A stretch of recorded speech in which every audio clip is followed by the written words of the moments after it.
भूल जाइए केदारनाथ धाम की कठिन चढ़ाई, क्योंकि सरकार ने जो आज फैसला लिया है उसे सुनकर आप भी खुश हो जाएंगे। सरकार ने केदारनाथ धाम में रोपवे बनाने को मंजूरी दे दी है।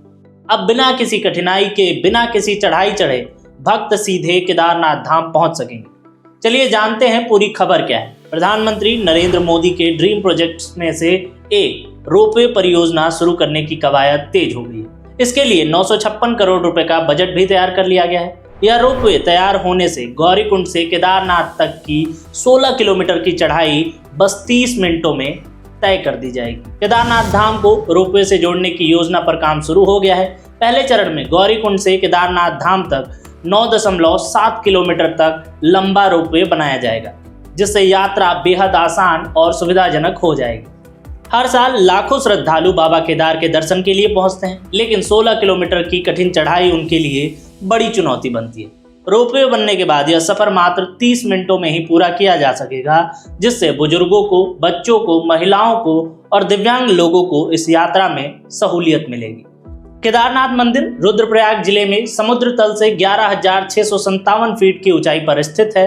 यहाँ पर सोनप्रयाग से 13 किलोमीटर लंबी रोपवे का निर्माण प्रस्तावित किया गया है। अब इस रोपवे प्रोजेक्ट को कैसे बनाया जाएगा, आइए वो समझते हैं।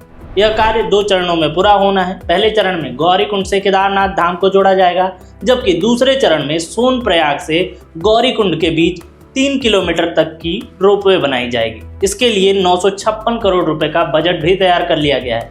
निविदा स्वीकृत होने पर जल्द ही निर्माण कार्य भी शुरू कर दिया जाएगा। इसको लेकर पहले से ही हवाई और भूमिगत सर्वे समेत सभी औपचारिकताएं पहले पूरी की जा चुकी हैं। रोपवे को लेकर सोनप्रयाग व केदारनाथ धाम में प्रमुख स्टेशन बनाए जाएंगे, जबकि गौरीकुंड, चिरबासा और लीनचोली में सब स्टेशन बनाए जाएंगे। केंद्रीय सड़क परिवहन एवं राजमार्ग मंत्रालय ने रोपवे निर्माण की जिम्मेदारी national highway logistics management limited को सौंपी। मौजूदा समय में केदारनाथ जाने के लिए 2 विकल्प हैं। पहला विकल्प है कि 7-8 घंटे का सफर कर पहुंचा जाए, तो वहीं दूसरा है हेलीकॉप्टर सेवा।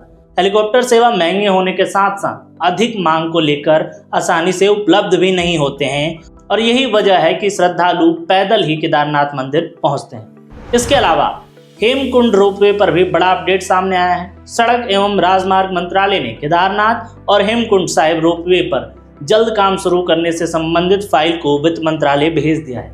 मंत्रालय के अनुसार अप्रूवल मिलते ही काम को प्रोसेस कर दिया जाएगा। पूर्व में तैयार किए गए प्रोजेक्ट में थोड़ा बदलाव किया गया है।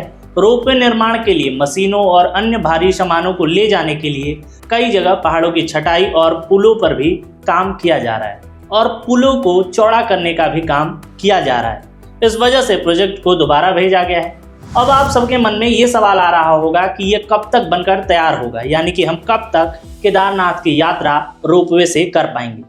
तो आपको बता दें कि यदि केदारनाथ रोपवे प्रोजेक्ट का निर्माण कार्य अगले 6 महीने के भीतर शुरू हो जाता है, तो इसकी समाप्ति लगभग 5 साल का समय लगेगा और 2029 तक पूरा होने का संभावना है।